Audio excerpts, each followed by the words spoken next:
Hello, I'm your host, Leonard Duncan. Welcome to a new episode of ATV-TALK and Motorsports Podcast. Please join us every Tuesday at 5 p.m. Pacific Standard Time. We bring you interviews with industry professionals, live events, live news about the motorsports industry in every episode. Enjoy the show. Whether we are out riding with our friends and family or racing in extreme environments, we all need good tires. That's why I recommend GBC Power Sports Tires, a division of Greenball Corp. Their products, which include XC Master, Mini Master, and Groundbuster 3, are what leading professionals in the ATV-UTV industry are using. You can get your tires at greenballtires.com or find them on Instagram as GBC Tires for further inquiries. Are you looking for the best suspension technology for your sport ATV? Look no further than Elka Suspension, the industry leader in sport ATV suspension technology. With championship wins in prestigious events such as the Dakar Rally, SCORE, Best in the Desert, ATV MX, Cross Country, and Works, Elka Suspension has established itself as the go-to choice for athletes and enthusiasts alike. But they don't just stop at ATVs. They're constantly expanding into new markets, including UTVs, trucks, SUVs, pit bikes, snowmobiles, and more. Their commitment to innovation and quality means they're always looking to improve and adapt so you can enjoy a smooth ride wherever you go. Want to learn more about what Elka Suspension can do for you? Visit their website at elkasuspension.com or give them a call at 450-655-4855. They will always be happy to answer your questions and help you find the perfect suspension solution for your needs. Joe Byrd, welcome back to ATV Talk. How are you, brother? Good, buddy. How you doing? I'm doing great. Hey, thanks for taking some time. You and I had a phone conversation not too long ago. That's right. About this Legends race at Briarcliff in July. Right. And I don't know. We never got to get really deep into your thoughts about the race, but I was wondering if I could get those. Well, I've always wanted them to have a Legends race, motocross. They've had a couple TT ones at Ashtabula. The first one I was still racing. I think it was 2000 or something. And the last one was a couple years ago. I can't remember what I was doing. I was out of town or something. So I couldn't race, wasn't able to hit either one of them. So now that they got a motocross one, I think it's awesome. I wish they'd come out with the rules. So we know who can race, who cannot race. I've heard a few different things. That's the only thing that's kind of wonky for me is the rules. But I think it's cool, and I know how it's going to go. Everybody's like, we're just going out for fun. You know how that's going to be. And then once they get their helmets on, the gate drops, it's going to be blood. I'm sure that's the way it's going to be. It'd be cool if everybody just, rode, I don't know, just had fun with it, but you know how all those old racers are going to be. So I haven't committed to it 100% yet. I'm trying to get the weight down. Obviously you see me, I've gained too much weight. So to ride the thing, I'll break the folder in half. But I've been on a diet for the past month. I think I'm down 22 or 3 pounds since I started. I got another 23 to go, and then I'm going to start riding, and we'll see how it goes. If it's there, I feel good. I'll call up Richie or Jeremy Osborn and tell him I'm going to race it, and if not, I'm going to attend it and watch it. So I'm just going to see how it goes. I don't want to go there half cocked. I'm not going to try to be national ready for the pro class or nothing. I just want to ride a few times and get my timing back. I don't go there and get hurt for sure. So, but for me, the decision factor is going to be: am I having fun riding, and can I get the weight down? So, because I ain't going to redo the shock or do testing or that crap because the extra weight. So, well, you're just gonna pull one of the machines out of the stall and just run it. Yep, that's exactly what I'm going to do. I've got several I can ride, and I'm on the fence about which one, if I do it, that I want to ride. I thought about bringing my 250R out, just for nostalgia. You're not going to win on it because Wimmer's going to be the top guy there. He's got this factory Suzuki going to be there, and he's only 37 years old. I'm sure he's going to get in shape. He'll be the main competition. Of course, Italia's always good. And I think Brown's even going to be there, and I know Nick DeNoble, he's going to race it. I was told you had to be retired for 6 years, but he's raced 2 years ago and won the Ironman. You know, I know it was a mud race, and he's only 35 years old or 33 years old, whatever he is. So, yeah, if I knew the rules, I could help them promote it and get more people there. But I don't know what the rules are. So they've changed a couple of times since I talked to them. So, yeah. So, and like I said, you've seen that Quadzilla I got. I thought, man, that'd be cool to ride a Quadzilla in that thing just for fun. You know, you're not going to hit all the big jumps, but just for the hell of it, you know, have some two-stroke smell there, and it'd be cool. But at the same time, I can't be racing on anything yellow, that's for sure. So I've got to be on a Honda. Well, I'm going to be on a Honda. They've taken care of me all these years, so I'll be representing Honda if I show up. And like I said, I've got my couple of championship bikes I could pull down. I've got the bike I won my last race on I could pull down. I got the bike I pulled my last hole shot on I could pull down. I've got a brand new Honda that's never been ridden. I was going to race the 2018 season, 4 days for Daytona. I had that bike ready to go. I hadn't even rode it yet. We was going to ride it, shake it down, go through it. And I got hurt, busted my knee up 4 days for Daytona in 2018. So that bike's sitting there. I start it once a month, make sure it runs, and it hasn't never hit the dirt. So I've got that brand new and I can race too. So I can't decide I want to race it. And if you do well, you can have that, put ledges on the side of it and retire it. And 10 years is worth more money, or do I keep it brand new and not touch it? It's worth more money. I can't decide which one's going to be better for it. I'd almost ride one of the other ones because it's brand new. It's never hit the dirt. You know, The value there is the nostalgia value is so much better, you know, with not hitting the dirt. You talk to the guys that are building machines right now that are old school, that are keeping them for what they were then, and the guys that are building them to ride. They're two different applications, similar builds, but two totally different applications. I think that, you know, draining the gas out of it and putting it away would probably, if you're ever going to sell anything, your main dollar is going to come from a bike that's virgin, that's not been in the. Yeah. You know, the only thing it's done is roll up down the driveway, make sure it's steering straight, and put it in the garage. I start it once a month. All my engines, I don't care if it's a weed eater, a generator, diesel truck, whatever. Every month I'll start every engine, get up to room temperature or, you know, operating temperature, and I'll turn it off. And just don't want it setting, you know. That's the only thing it's done. It's matter of fact, I can't remember if it's got test tires and new tires on it, because usually we'll take it out with test tires on it and shake it down. We won't put brand new tires on it, but it might have new tires. I think it does have new tires. But yeah, it's never seen dirt other than a dirty shop floor. What do you think about the race application for riders above, you know, 55 years old? What do you mean by that? Well, you know, you're not a spring chicken anymore. Nope. And you have other guys like Eichner that's almost 60. Yeah. And you know, unfortunately, Gus probably won't make it. No, he'd be crop dusting. Hits 53, I think. 55, I think. I think he's 53. He's 2-3 years older than me. I can't remember how much older he is than me. But, so yeah, he's mid-50s. Okay.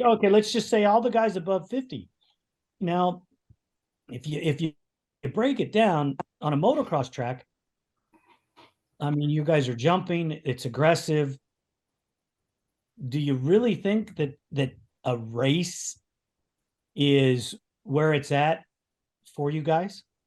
Not really. I mean, just because it's motocross. I mean, TT, you could crash, you could hurt on that too, but you know, you don't have to train nowhere near as hard, and it's somewhat easier. You know, I'm not saying it's easy. You know, we used to do those for 18 years, but the biggest thing is, can everybody be respectful and not push the limit? Because one guy does it, next guy's going to want to do it, whether he's ready or not. You know, it's just racing in us. So, yeah, that's another thing. You know, I'm retired from the sport, healthy. I'm walking, everything's good.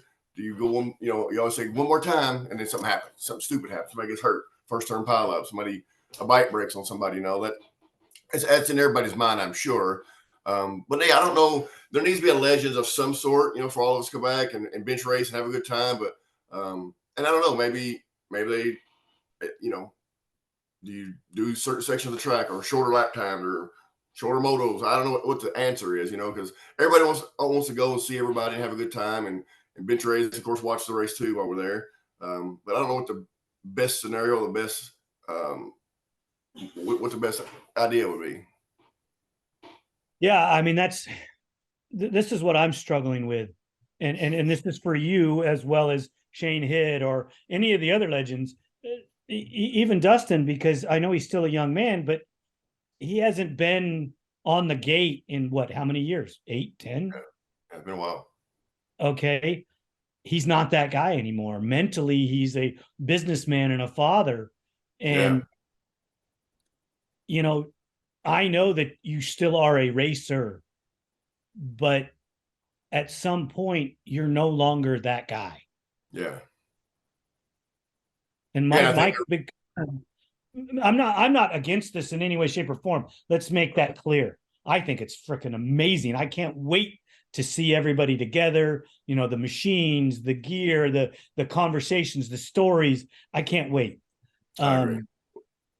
What I'm really worried about, though, is the testosterone, the aggressiveness of all you guys going into the first turn, because you're not pliable anymore.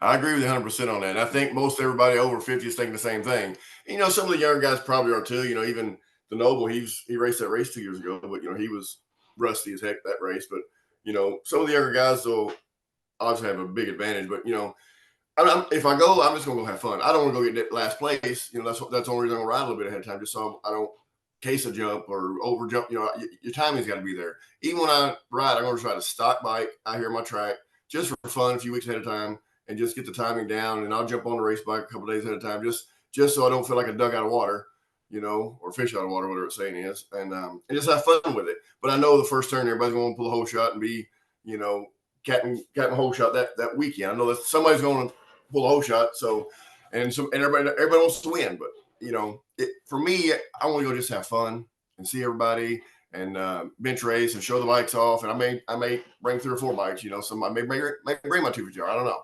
So I ain't decided the best way to go about it and the best answer for your question, but I think everybody above 50 is thinking the same thing you just mentioned.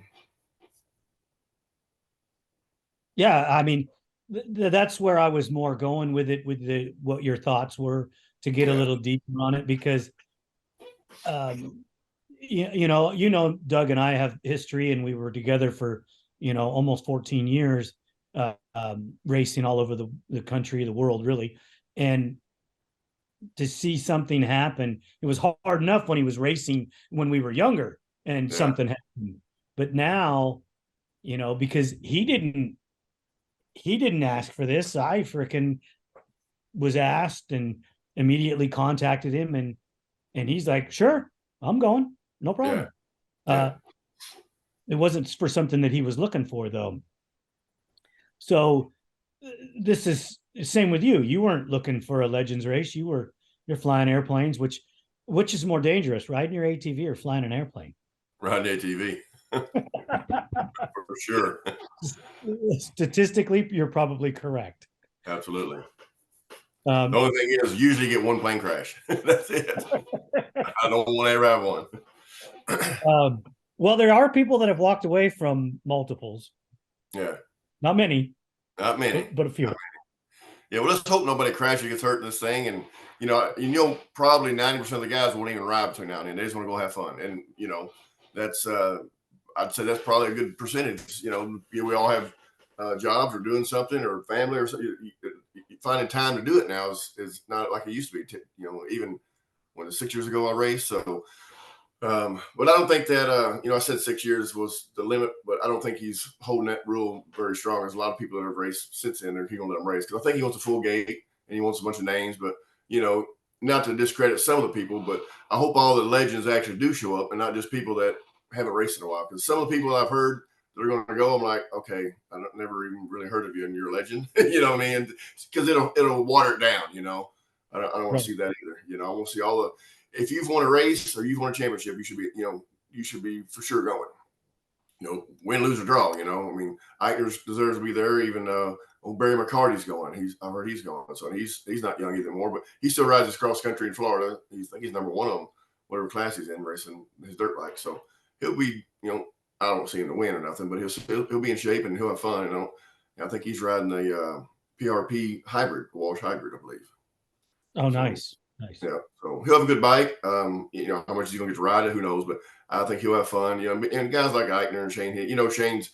I would assume he'd show up on a Super GR. I maybe not, but I would if I was him, just because he's gonna go have fun. He ain't gonna train.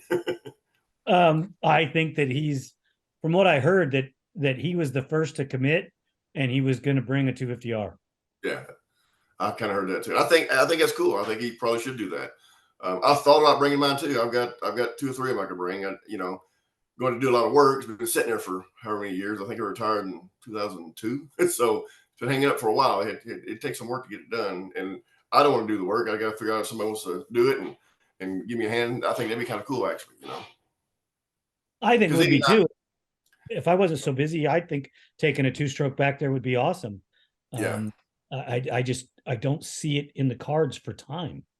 Yeah, I don't either. And the labor, who's going to do it? It's like, can I do it? Yeah, I know how to do all that. I can take it apart and take them on the transmission, put it back together. But do I want to? Not really. If I could pull it down and start it and run it, and the carburetor wasn't clogged up, yeah, I'd probably go race that thing.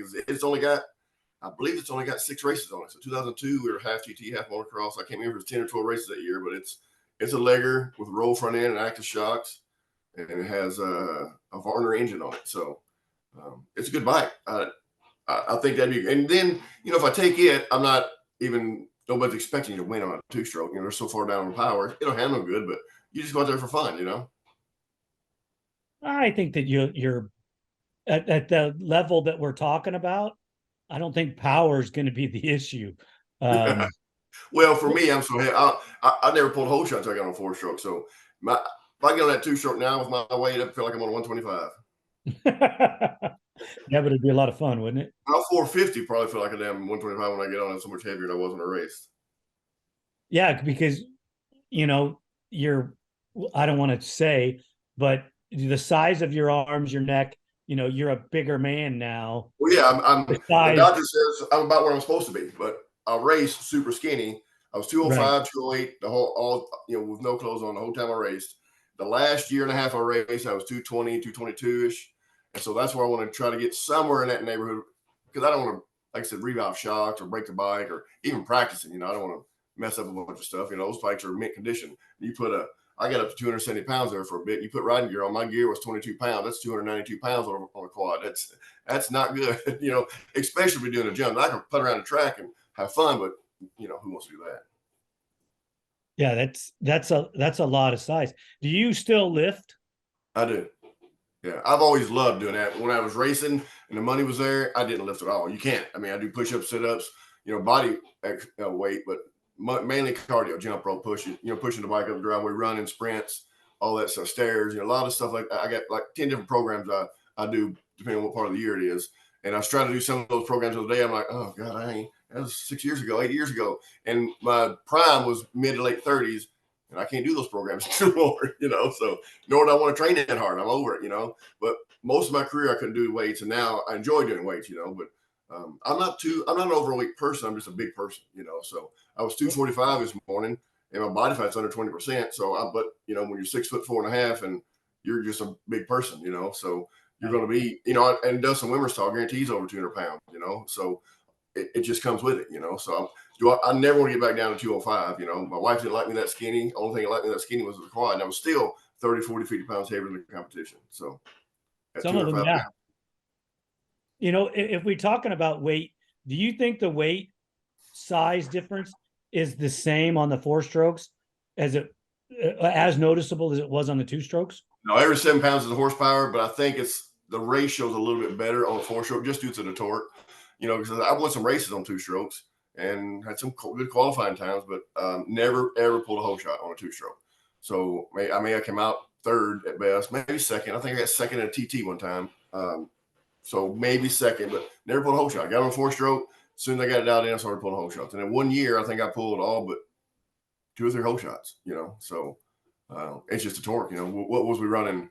25 foot-pounds of torque and maybe high 30 horsepowers on 2-strokes. And now we're pushing 60 horsepower and 40 foot-pounds of torque. I mean, it's no comparison. Right. Great straight ahead drive. And with your weight distribution correct and good tires, you're going to get straight ahead traction and right. Go for it. Yeah. And if you're too light, you're going to get wheel spin. Yep. Yeah, it's a combination. We would practice, gosh, 100 starts a week trying to figure out the perfect combination and what gearing and the different dirts and concrete starts and just, I just come out first and go to second, come out 19th and go to third. Guess what? You still got third. So we had the starts dialed in on that 450. So that's for sure. And then the last couple of years, the money wasn't there. We didn't put the R&D into it, and you couldn't get the good stuff no more. It was just production stuff, and that's where our results started going downhill. And I decided, you know what? When I got hurt that time, it's like it's time at 40, 6 years old. It's time to retire. Do you think you would have tried to race longer if there would have been a contract? Absolutely, yeah. Because I was in Florida with Chad Weenan, 2018. I think I was still 45 years old racing. I got videos of me and him battling for the whole moto. Had a great time practicing with him. And a few times I beat him fair and square. And that was just a week or so before Daytona, maybe 2 weeks. And we got several days in riding. And I knew I was going to go there, at least podium. And I might have won. And I told my wife, I said, if I win this sucker, I'm retiring right there on the podium, And I didn't make any money that year. But if I had the contracts I had 2005, 6, 7, 8, 9, 10, I would race a few more years, yeah. That's well, I mean, I understand it's worth the money, but for that kind of money, it is. Yeah. Do you think that the sport, I'm going to just dance all over around because you were there when it was for the love of it in the back of your pickup truck when there was no money. Yeah. You had entry fee in your pocket and maybe enough money to make a phone call to go home. Do you think the sport's going to go back to doing it for just the love of it? If the money doesn't come back sooner than later, yeah. A lot of guys do it now just for fun of it. Some guys got into it when it was really big as an amateur, and they're like they quit recently because there's no money in it. There's only 2 guys making any money, or at least in motocross, and it's so expensive that they can't do it for the love because they don't make the kind of money to do it for the love of it. Back when we were doing it in the 80s, just for the love of it, I had a stock 250R, had Nerf bars on it. I had some tires, and I might have had a DG or some sort of tailpipe on it, but that's it. I had stock shocks, stock handlebars, stock everything. And the bike was $2,400, I believe it was. Or maybe it's $2,200. It is an 87 250R. We had a back end of a Mazda B2000 pickup truck. We could go to a local race and back for less than $100, including entry fee and everything. Get a trophy, come home. Now you can't do that for hardly $500, and you can't go to Nashville for less than $1,000. So. And it's, plus all these guys have multiple quads now. The people with money are still in it. And you see those guys, some of those kids some of them love it and they're dedicated, but some of them are just doing it just to do it, just be there for the social media, I guess. I don't know. But I don't know. At some point, I really think I don't know that you have to ever go back to the 80s, how poor it was then and, barely making it to the races. I don't think because there's too many people with money in it. And I think the sport would catch a spurt and turn back around sooner than later. We've seen these spurts a few times. When it first started, it was nothing. Factories got into it with 3-wheelers, then everything. Then they carried over the 4-wheelers, then they got back out for 15, 16 years, whatever it was. To see, yeah, and then the factories have been in and out. Well, the factories have been involved, even when they were out. They were still involved because they were still helping. A little bit here, a little bit there. Honda wasn't as much, but Yamaha was always trying to do something, or there was something with Kawasaki, or then there was Suzuki doing something. And then the factories would come back in a flurry. And I think the last time the factories came back, they did more to hurt us than help us. Well, yes and no. I mean, the guys that got good contract, it really helped them and boosted the sport big time. But when they jumped out, then it's like, okay, now everybody's accustomed to having 4 or 5 quads and practice quads and mechanics and transportation, and you can't compete without that, because not everybody lost a factory ride. Wiener still had his, and Hetrick had his, Natalie had his, and then his went away. When everybody lost their rides, all the good guys quit except for Hetrick and Wiener. And Hetrick never really had a factory ride until now. We had some Kawasaki, but never really a factory ride. And he still don't have a factory ride. He's got, bikes, parts, and money. But there hasn't been factory unless the rig was there. It wasn't factory. Yeah. So all that good stuff left. 11 and 12, give or take. Yeah. And so that's over 10 years ago. They were out from, let's see, 88 to 2004 or 5, maybe 6. So that's 18 years. So it's been 13 years, 12, 13 years. So I feel like whether they come back like they did that big, they'll re-release machines and have support. I don't know to what level, but it's getting time, because you can only buy so many side-by-sides. You can only put your kid in the back of the side-by-side so much. He's going to want a four-wheeler to go ride a dune zone or trail ride with his buddies or something. And you can afford a $9,000 or $10,000 four-wheeler versus these damn side-by-sides are $40,000 now, So, they may not. I hear rumors all the time, so I always call Honda when I hear the rumor and see what's going on, But I don't see why they wouldn't, sooner than later. The Honda rumor mill that I would usually get my sources through has went cold. Yeah. Tells me if it's cold, something may be brewing. Yeah, because everybody's hush-hush. They've got 2 or 3 quads sitting there that we're going to release. Well, I told you the story. I don't know. It was 2015, maybe 16.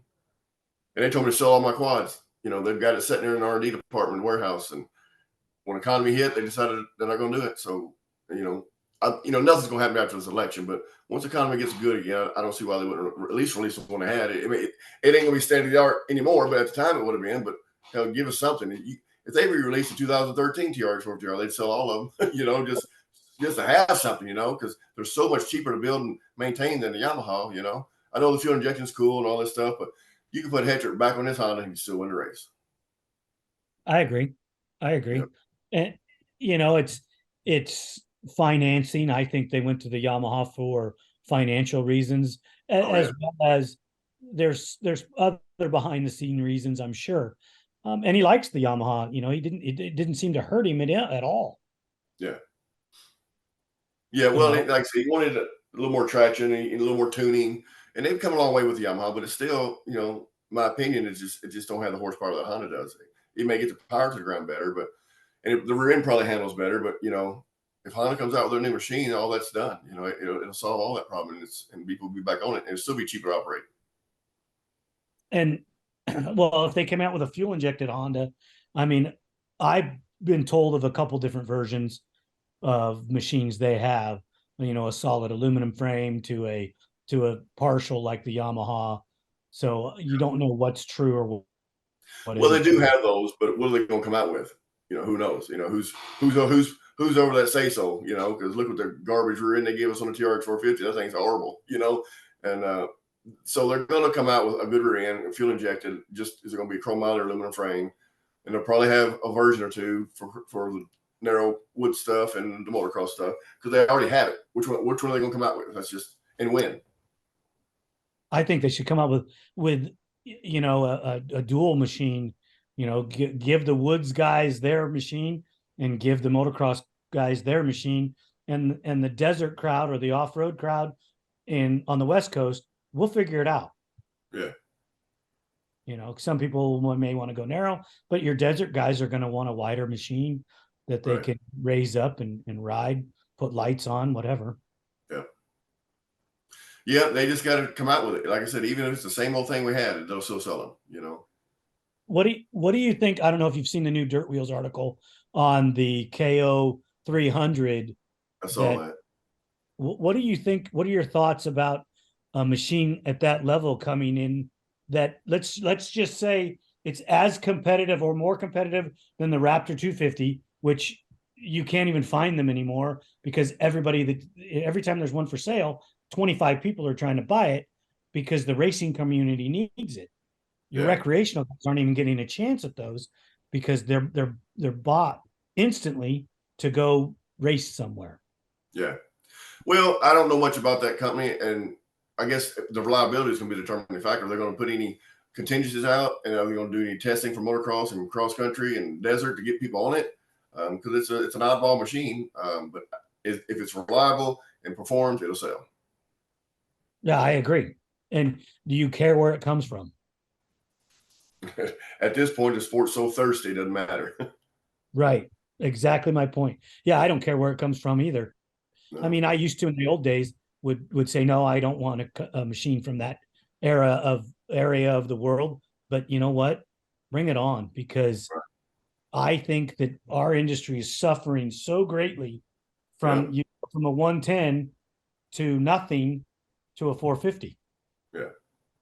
Or I take that back. There's a few machines that entry level people can ride them for a year, maybe two, and then they're like thirsting for something to ride that's decent.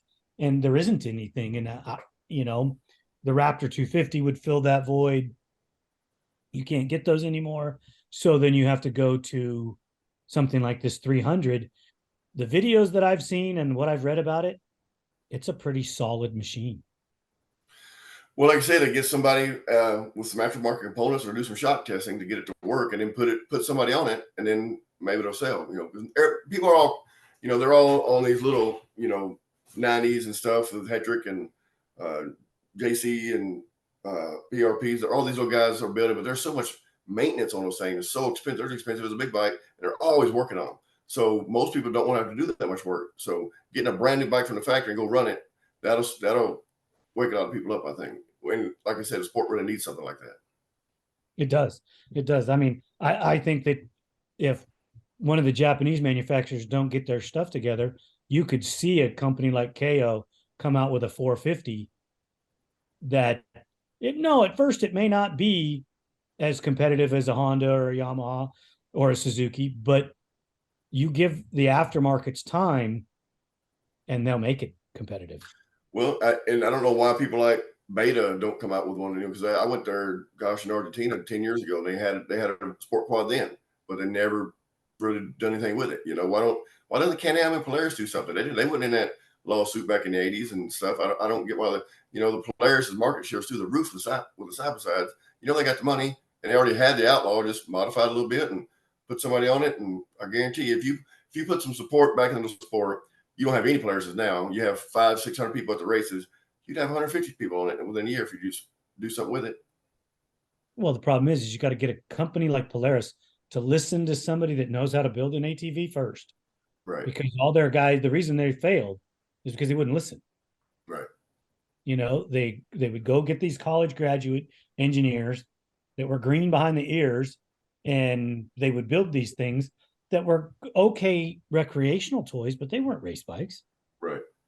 You know, I mean, you didn't have to deal with them like I did, and it was freaking ridiculous. You know, they just don't know it. I think KTM. I'm choking on it. Please don't shoot me. You know, they have the perfect version. They come out with one quad, put 3 different colored plastics on it, and they're selling all of them right now. Yeah. I don't think I don't know why KTM came out with a no link. If they had a linkage on that thing, so it worked a little better in the rough stuff. And I don't know why they quit doing that, but they had to. When I came out to Honda, I don't know, 2007, 8, somewhere in there, they had me do a school for the R&D department. There's probably 50 guys there, and they had every sport model there. You know, I'm talking Kawasaki, Suzuki, Honda, Yamaha, Arctic Cat, Can-Am, Polaris. I think he even had a Cannondale, and they had, of course, KTM. You know, there's probably, I don't know, 10, 11 different sport bikes at that time. And they want me to ride every one of them a couple laps around track and give them my opinion of it. And I did. And the KTM was the best one. And then I think Suzuki was second. I can't remember down the list, but Honda was like 6th or 7th. And they're asking me, well, why? And I was trying to explain to them, you know, and I was like, man, I wish I had my race bike here. You can ride my race bike and ride this. It's no comparison, but I didn't. And they were trying to talk me into racing a narrow bike. I'm like, what? They turn so much better, and they're more stable in the jumps. I'm like, are you kidding me right now? What are you talking about? So, but yeah, the KTM was the best one, and it was the most race ready out of the box. You know, everybody says the Suzuki was, but they wouldn't run with that KTM, and that KTM had old shots on it. You know, it was a good machine. I don't know why they backed out. What happened? Quality. New, they were fine. As soon as they get old, they're done. Yeah, and they're expensive to maintain, I heard. Yes. KTM's very, very proud of everything they build. And you know, I think there's been a change there. I mean, unfortunately, some of their manufacturing moved to China, but you look at that 2-stroke 300 that they build. Yes, one day, okay, in the freaking deal, I'm going to hear about it because I have not gotten my tests done on it. I was scheduled to go do it a couple weekends ago, and things just fell through. But that 300 motorcycle that they built, the two-stroke, Walsh built a Woods bike for a guy for that. And I haven't got all the reviews back on it, but it's got great power. It's got great torque, the super reliable, and it's a super rideable machine, and then you talk to my friends that own Huskies or KTMs, and they love them. They think they handle great and they do everything they want to do. Me, I'm going to buy a red bike, but that's me. Right. Yeah. And it's funny how some of these manufacturers still making two strokes. I thought they were like banned and can't even make them no more, but Yamaha's still doing it. KTM's doing it. A lot of these guys are still making two strokes. They were never banned. They were just making it difficult. Well, yeah, absolutely. Yeah, banned. Yeah, they wouldn't ban it. And so Honda just ran away. They just done. And they don't, the EPA and all the emissions, all that crap. They just said, forget it. Well, I've got some insight. I won't mention the individual's name. Who's very an insightful guy. He still builds product in the industry. And we did some research, or he did a bunch of research, and I've done research on the 2020 and the 60 Minutes thing where they bashed the three-wheelers so bad. And you want to get down on the Consumer Protection Agency and the government. And this individual says, no, you can be pissed at him. It's okay. But the company that didn't back the three-wheelers was Honda, not the government. If Honda would have did their due diligence for the industry, the ATV industry would be totally different as of today. Oh, I agree. And it's just it wrenches on your heart that they could have solved all of these issues where they come with thumb throttles and have all these switches on them and all the electronics, and they're making them a utility vehicle instead of a performance machine. Could you imagine if they would have? Where would we be technology-wise for a factory four-wheeler? They'd be incredible. I say that to people all the time and dream about it, because they start, stop. Look, even we went for 18 years, nothing, and it came out with the 400EX, oh great, and then it came out with 450R, and then they've only came out with basically one model. I mean, yeah, they had 04, 05, and the 6, but we've been dead in the water for its technology, but one time, they came out with the 450R. Imagine two things I always say. Imagine if the aftermarket industry never got out of it. Back in 2003 was the last year we raced hybrids. Imagine for 20 years if we still developed hybrids, how badass the chassis would be by now. We all be on dirt bike engines. So that's one thing I always wonder, how great the hybrids would be. I'm sure we'd all be on independent suspension and low center of gravity, probably 60 inches wide by now, and turbocharged 4-stroke or something. I don't know. And then at the same time, how badass would the factories be if they really wanted to be into it and really want to push it? How much technology they would have had since 2006, because Honda hasn't made anything different since 2006, and that's almost 20 years ago. So how badass would the factories be? I always look, wish that one of them had not quit, and how far along we'd be by now. Because what's sad is I can take my bike upstairs, but even my first championship bike, my 2006 championship bike, clean it up, put a Hedrick on it, and he's still gonna win on it. There's no technology advantage since then. No, I think the Yamaha's gotten a lot better since then. Well, I mean, it has gotten better, but it was garbage 2004, 5, 6. I had one. It was horrible. Yes, so, and then they didn't get good until people started, basically when Chad got on it, his sucked at first too. But when people started riding them, and that's why these hybrids aren't very good right now, because no top pros, nobody's putting in the technology into the R&D in it. They're just throwing stuff at it, and amateurs are riding them. So, you can still go faster, in my opinion, on a production bike than you can a hybrid, because nobody's got the suspension dialed in, So, and that's where, you can put Hedrick on any of my bikes upstairs and clean them off. He go win on, because it's nothing. They're probably better than what they're around. I know the shocks are better back then what we're racing now, but the Yamaha has come a long way in the last 7 or 8 years, because that's basically all you had. When they start putting technology and time to it, they're going to get better. So, I think shock technology's improved. No. Well, because you got some really sharp guys now working on the shocks, at Axis, and maybe Fox has dropped off a little bit. But the Trust me, guys my that are shocks doing are doing good the last couple of years. Matter of fact, since 2011 or 12, I started running production shocks, and nothing compares to the shocks I have on my championship bikes. I mean, I tried Fox. I agree with that, but you're talking a different level of people working on them. Well, yeah, we don't have we got a few good guys left, but back then you had several guys that were doing it and making a living, just making sure the shocks are right. Now those guys, like everybody else, had to go somewhere else to make money. The quads, there's no money there for them, so they had to go somewhere else. But yeah, Atcha still got good shocks, and certain people, like Doug Rowe and some of these guys that can, go into the shocks and make them good. Then yeah, they're good, but they're still not those shocks I had back then. So in my opinion, the handling part of anything that's out there has went down or been stagnant since 2006. In some ways, I may agree. In some ways, I disagree, because I know that on the West Coast, in the evolution of the Honda development that we've done in the off road, with the technology changes in the shocks that Elka provided, the machines just got better and better. When they brought Doug Roll in, and then when they developed the Stage 5 Elka, it's night and day different compared to the old stuff. We miss guys like Mike Halleck that started Axis, because that guy was super smart. But there's a guy that works at Axis now, his name, but he's a whiz, and a lot of people love that guy because he does such a great job. You know about Micah? Yeah. Yeah, Michael Madone. Yeah, I still talk. I just talked to him a couple of days ago. He keeps asking if I'm doing a race or not. Yeah, he came in right when he was green as goose shit. When I met him, he was the guy that was doing my shocks, and his brother. He's his cousin's of him. So I met him back in probably 2000, I don't know, 7 or 8 or something. And then all the other guys had to leave for money, and he stayed there. So yeah, he's been doing it for 16, 17. He's been doing it a while. So yeah, he's especially those cross country shocks. He's really got those things working really good. So.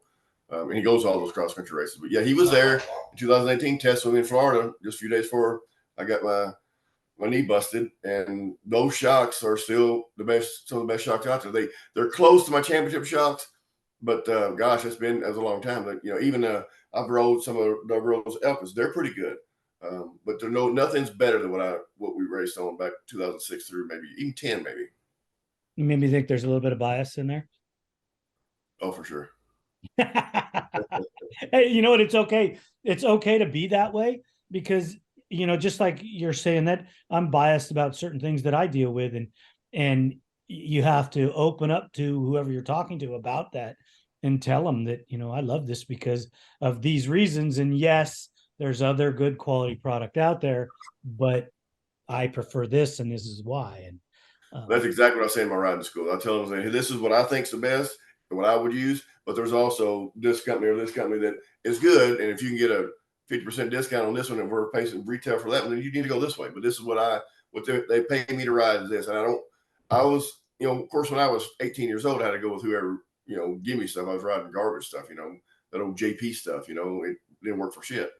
And then, but when I started, didn't have to do that. I only ran what I thought I could win on, and hopefully they paid me, and it worked out. I could have got more money from other people, but not much more, not worth switching and redeveloping. It wasn't worth it. And I know what shocks are garbage, what guys that have garbage shocks that can tune them, what good shocks are. And maybe this guy can't, I know who can tune, who can't tune, what shocks are good and what shocks aren't so good, but you can make them work, so most of that stuff I'll keep to myself, maybe close friends I'll tell, but I don't hurt nobody's business. What do you miss most about the races? Just the feeling you get when you win. There's such a high that you get. I mean, I've never done drugs. I don't even know what they taste like or feel like, but it can't be a drug to make you any higher than that. Man, you just beat, especially at the level we're at, you beat the best in the world. The best of the best. At that day, you were on cloud 9, and that's the best feeling ever. That's what I miss the most. And then, after that, just the camaraderie with, all the guys, and even here at my Byrd training facility, I had 10, 12 guys riding for me for 2, 3, 4 years, a little team. And that was really fun. You get up every morning, everybody goes train. We're talking shit, doing some smack talking. And we get out there, water track. And, slow man takes off first, you know, and then I'm always last or next to last. And, you know, if you get past, you miss the whoops, you get back in front. So we were like battling the whole moto. I missed that. That competitiveness, that's still in me. You know, that's those three things I really miss. And of course, when it was big to money. So I used to make more in one weekend than shoot a lot of people make it a year. I was blessed for a few years there. So. Well, that says something about it.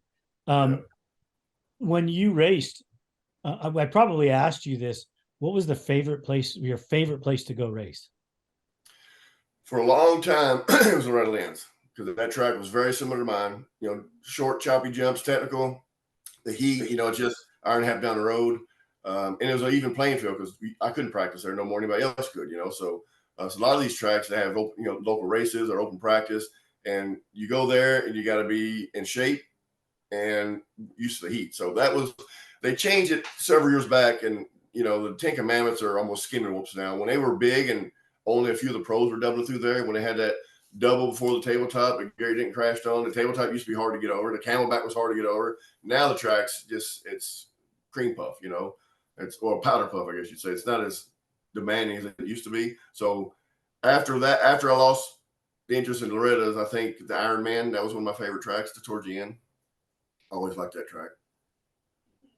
Nice. There's some of them I couldn't stand going to, and some of the promoters that did not know how to promote tracks. And I'm out there talking to them on a tractor in between motos, trying to get the guy to change it, you know, trying to get him to adjust the track so it's raceable, you know. They'll usually have split lanes and there's one line.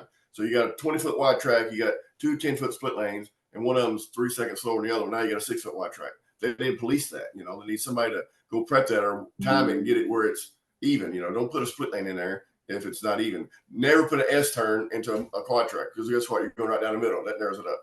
90s and 180s, that's what a quad track needs. So these dirt bike promoters just don't know what they're doing a lot of times. Some of them do, but a lot of them don't. So they should have. Thanks again, Joe. We'll talk to you later, brother. Have a great night. See you. All right. Thanks.